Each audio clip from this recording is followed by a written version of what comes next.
Welcome to new TV Telugu. ముఖ్యమంత్రి చంద్రబాబు సొంత జిల్లా చిత్తూరు మామిడి రైతులను దారుణంగా మోసం చేశారని వైసీపీ నేత మాజీ మంత్రి రోజా తీవ్ర స్థాయిలో ధ్వజమెత్తారు. రైతులకు చెల్లించాల్సిన సుమారు 540 కోట్ల రూపాయల బకాయిలను వెంటనే విడుదల చేయాలని ఆమె డిమాండ్ చేశారు. ఈ మేరకు సోషల్ మీడియాలో స్పందించారు.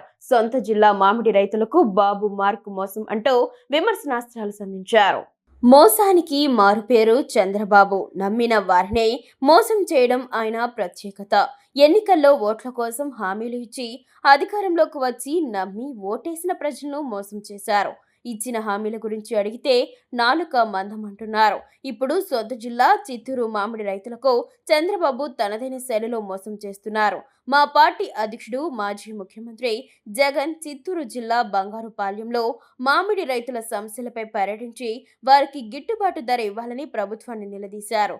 జగనన్న బంగారు పాళ్యానికి రానున్నారన్న సమాచారం తెలిసి రైతులను తప్పుదోవ పట్టించేందుకు చంద్రబాబు కొత్త నాటకం ఆడారు. తోతాపురి మామిడి కిలోకు ఫ్యాక్టరీలో 8 రూపాయలు, ప్రభుత్వం 4 రూపాయల చొప్పున మొత్తం 12 రూపాయలు ఇస్తామని హామీ ఇచ్చి మామిడి రైతుల సమస్య పరిష్కారం అయిందని అబద్ధ ప్రచారం చేశారు. చంద్రబాబు మాటను నమ్మిన ఉమ్మడి చిత్తూరు జిల్లాకు చెందిన దాదాపు 30,000 మంది రైతులు 4.5 లక్షల టన్నుల తోతాపురి మామిడిని ఫ్యాక్టరీలకు తరలించారు. ప్రభుత్వం ప్రకటించిన ప్రకారం ఫ్యాక్టరీల వాటా 360 కోట్ల రూపాయలు, ప్రభుత్వ వాటా 180 కోట్ల రూపాయలు కలిపి మొత్తం 540 కోట్ల రూపాయలు రైతులకు చెల్లించాల్సి ఉంది.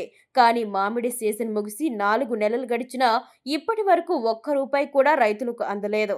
తమ ఆవేదనను చర్చించుకోవడం కోసం రైతులు రాజకీయాలకు అతీతంగా బంగారు పాళ్యంలో సమావేశం ఏర్పాటు చేసుకోవాలనుకున్నా ఆ సమావేశానికి అనుమతి ఇవ్వకపోవడం దారుణం. చంద్రబాబు హామీ ఇచ్చినట్లుగా మామిడి రైతుల బకాయిలు తక్షణం చెల్లించాలని చిత్తూరు జిల్లా ఆడబిడ్డగా నేను డిమాండ్ చేస్తున్నాను. మామిడి రైతుల పోరాటానికి ఎల్లప్పుడూ నా మద్దతు ఉంటుంది అని రోజా పేర్కొన్నారు.